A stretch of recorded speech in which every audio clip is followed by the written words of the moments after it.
দেখতে পাচ্ছেন আপনারা ফলের দোকানে চলে আসি, ফলের জুসের দোকানে আমাদের শিল্পী কিন্তু দ্বিতীয় গাজল কিন্তু বসে আছে, দেখতে পাচ্ছেন আপনারা। অলসম অলসম অলসম।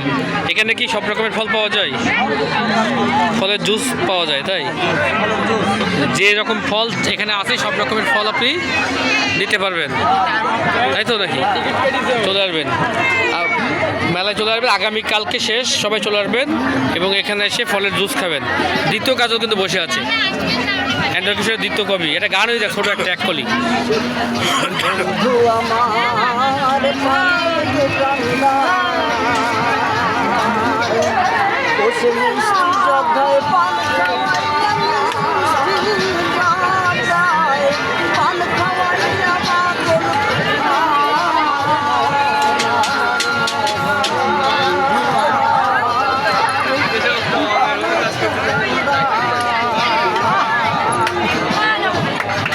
ধন্যবাদ, ধন্যবাদ, সবাই চলে আসবেন।